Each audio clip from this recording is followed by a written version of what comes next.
14 जूनला विदर्भात मान्सून सक्रिय होणार तर 17 जूनपासून पूर्व विदर्भात मान्सून सक्रिय होणार। मात्र पावसाचा जोर कमी राहणार असल्याचा अंदाज। सांगलीतील 604 शेतकऱ्यांना पावसाचा फटका। पावसामुळे 200 हेक्टरवरील पिकांचं नुकसान। कृषी आणि महसूल खात्याकडून पंचनामे सुरू। लाडकी बहीण योजनेचा मे महिन्याचा हप्ता मिळण्यास सुरुवात। अदिती तटकरेंनी दिली माहिती।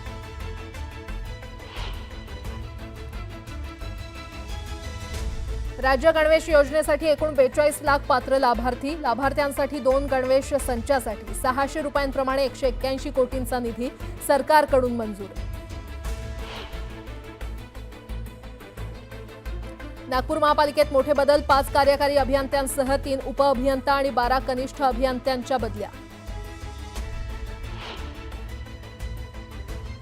गृहनिर्माण प्रकल्पांचे महारेरा प्रमाणपत्र आणि त्यासोबतचे परिशिष्ट वाचले तरी प्रकल्पाबाबतची मूलभूत आणि अत्यंत महत्त्वपूर्ण माहिती उपलब्ध होणार। महारेराकडून ग्राहकाभिमुख आमूलाग्र बदल। घरांना निवासयोग्य दाखला अनिवार्य। प्रकल्पाला मिळणार नाही हिरवा कंदील। सांगली जिल्हा बँकेचे 50 कोटी 58 लाखांचं नुकसान प्रकरणी माजी संचालकांच्या चौकशीवरील स्थगिती अखेर उठवली। चौकशीचा मार्ग आता खुला।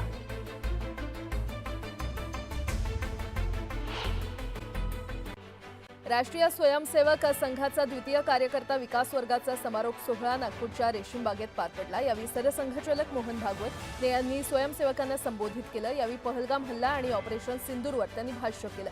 भारतीय सैनिकांच्या क्षमतेचं आणि वीरतेचं त्यांनी कौतुक केलं।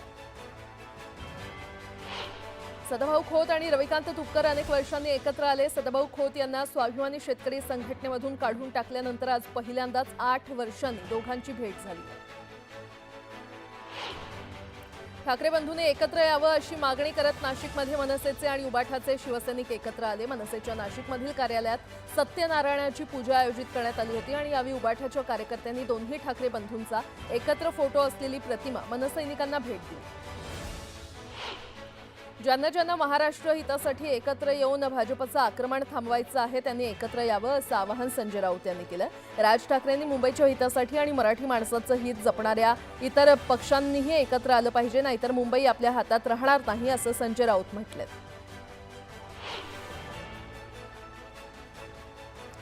2 ठाकरे बंधूंनी एकत्र यावं ही सर्वसामान्य माणसाची इच्छा आहे। मराठी माणसासाठी आणि महाराष्ट्रासाठी ठाकरे बंधूंनी एकत्र येण्याची इच्छा शिवसैनिकांनी व्यक्त केली आहे। काँग्रेसचे माजी मंत्री सिद्धराम म्हेत्रे यांनी शिवसेनेमध्ये प्रवेश केला। उपमुख्यमंत्री एकनाथ शिंदेंच्या उपस्थितीमध्ये हा पक्षप्रवेश सोहळा पार पडला। म्हेत्रे यांच्या शिवसेना पक्षप्रवेशामुळे सोलापुरात काँग्रेसला मोठा धक्का बसलाय।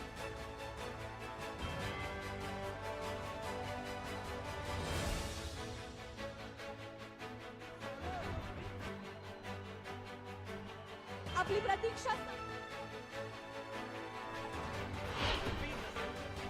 शिवसेनेच्या व्यासपीठावर राष्ट्रवादी शरदचंद्र पवार पक्षाचे आमदार दिसून आले। अक्कलकोटमध्ये सिद्धराम म्हेत्रे यांच्या शिवसेना पक्षप्रवेशादरम्यान आमदार राजू खरे यांची उपस्थिती लावली आणि त्यामुळे चर्चांना उधाण आलं। सर्वसामान्य कार्यकर्त्यांची दोन्ही पक्ष एकत्र आले पाहिजे अशी इच्छा असल्याचं आमदार अमोल मिटकरी म्हटलेत। जर काही व्हायचं असेल तर पांडुरंगाची इच्छा असं सुप्रिया सुळे म्हटल्या होत्या। याची आठवणही मिटकरी यांनी करून दिली। मुंबई पोलिसांनी 9 किलो सोन्याची फसवणूक केल्याप्रकरणी 2 वर्षांपासून फरार असलेल्या आरोपीला अमृतसरमधून अटक करण्यात आली आहे। लॉकडाऊनमुळे व्यवसाय बंद पडल्यानं त्यानं सोनं घेऊन पळ काढला। आईच्या आजारपणामुळे कर्जबाजारी झालेल्या सिल्लोड तालुक्यातील एका व्यक्तीनं पत्नीसह मुलासोबत आत्महत्या करण्याचा प्रयत्न केलाय। त्यांच्यावर सध्या घाटी रुग्णालयामध्ये उपचार सुरू आहेत। केंद्रीय पर्यटन आणि सांस्कृतिक मंत्री गजेंद्र सिंह शेखावत यांनी पुण्यातील ऐतिहासिक शनिवार वाड्याला भेट देत पाहणी केली आहे। शनिवार वाड्याच्या जतनासह संवर्धनासाठी केंद्र सरकारकडून विशेष प्रयत्न करण्यात येणार आहेत। 13 किंवा 14 जूनपर्यंत मान्सून पश्चिम विदर्भात सक्रिय होण्याचा अंदाज वर्तवण्यात येतोय आणि त्यानंतर 17 जूनपासून पूर्व विदर्भात मान्सून सक्रिय होणार आहे। तर नागपुरात पावसाचा जोर कमी असल्याचा अंदाजही हवामान खात्यानं वर्तवला आहे। राज्यात येत्या 3 दिवसात पुन्हा वादळी वाऱ्यासह विजांच्या कडकडाटात पावसाची शक्यता वर्तवण्यात आली आहे। मुंबई, ठाणे, पुण्यासह 30 जिल्ह्यांना येलो अलर्ट जारी करण्यात आला आहे। सांगली जिल्ह्यामध्ये मुसळधार पावसामुळे जिल्ह्यातील 117 गावातील 604 शेतकऱ्यांना फटका बसलाय। 200 हेक्टरवरील फळ आणि बागायती पिकांना फटका बसला असून कृषी आणि महसूल विभागाने पंचनामे देखील सुरू केलेत। राज्य गणवेश योजनेसाठी एकूण 42,97,790 पात्र लाभार्थ्यांकरता प्रति लाभार्थी 2 गणवेश संचासाठी 600 रुपयांप्रमाणे 181,47,97,000 निधी सरकारकडून मंजूर झालाय। नागपूर पालिकेत बऱ्याच काळानंतर मोठे बदल करण्यात आलेत। 5 कार्यकारी अभियंत्यांसह 3 उपअभियंता आणि 12 कनिष्ठ अभियंत्यांच्या बदल्या करण्यात आल्यात। तर पदोन्नतीनंतर पोस्टिंगच्या प्रतीक्षेमध्ये असलेल्या 7 कार्यकारी अभियंत्यांना पोस्टिंग देण्यात आली आहे।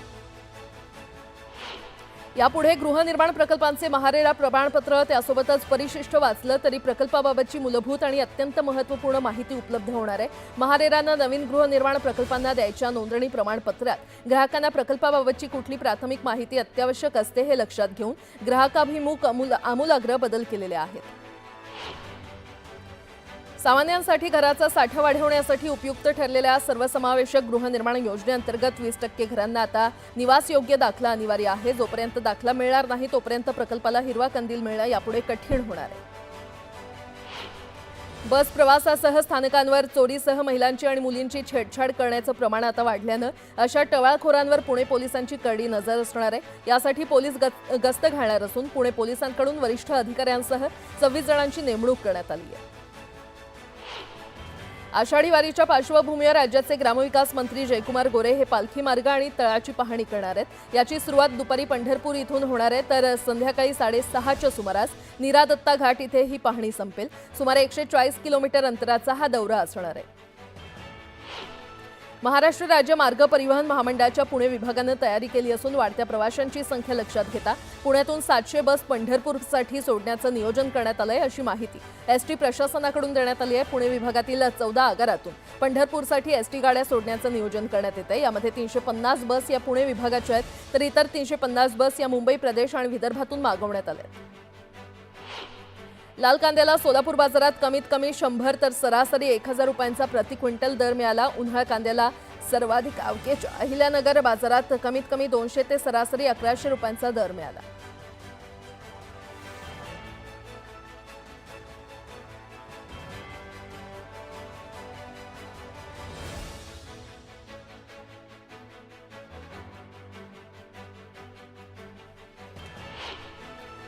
राज्यातील बाजार समित्यांमध्ये तुरीच्या आवकमध्ये मोठी वाढ झालेली दिसून आली आहे। बाजार समितीमध्ये 35,290 क्विंटल आवक झाली। सर्वसाधारण दर हा 6,268 रुपये प्रति क्विंटल इतका मिळाला।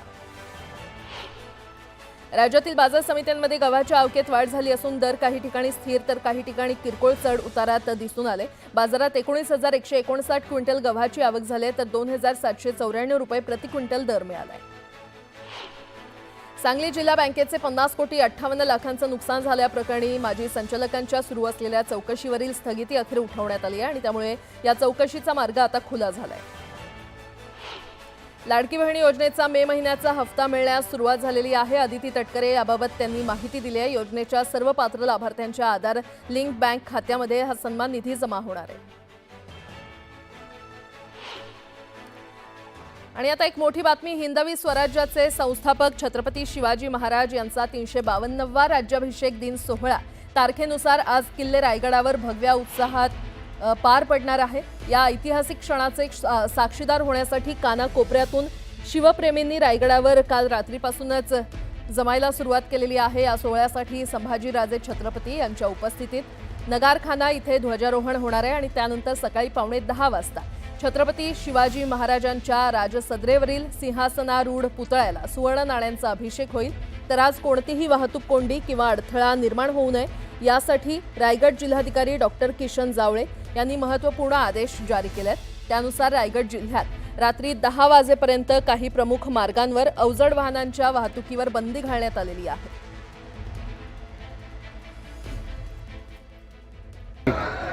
स्वराज्याची राजधानी किल्ले रायगडावर छत्रपती शिवाजी महाराजांचा शिवराज्याभिषेक सोहळा पार पडणार आहे। आता आपण राजसदऱ्यावर आपण या दृश्याच्या माध्यमातून पाहू शकता। या ठिकाणी फुलांची रांगोळी काढण्यात आलेली आहे। फुलांनी मेघडंबरी आणि छत्रपती शिवाजी महाराजांचा जो पुतळा आहे तो सजवण्यात आलेला आहे। तुम्ही पाहू शकता दृश्याच्या माध्यमातून या ठिकाणी शिवभक्त हे मोठ्या संख्येने देखील काही वेळातच या ठिकाणी शिवराज्याभिषेक हा शिवराज्याभिषेक सोहळा पाडण्यासाठी अनेक शिवभक्त महाराष्ट्राच्या राज्यातून इकडे सोहळा पार पाडण्यासाठी आलेले आहेत. त्यामुळे गडावरील वातावरण हे भगवमय झालेलं आपल्याला पाहायला मिळतं. दिनेश पिसाट, न्यूज 18 लोकमत, रायगड.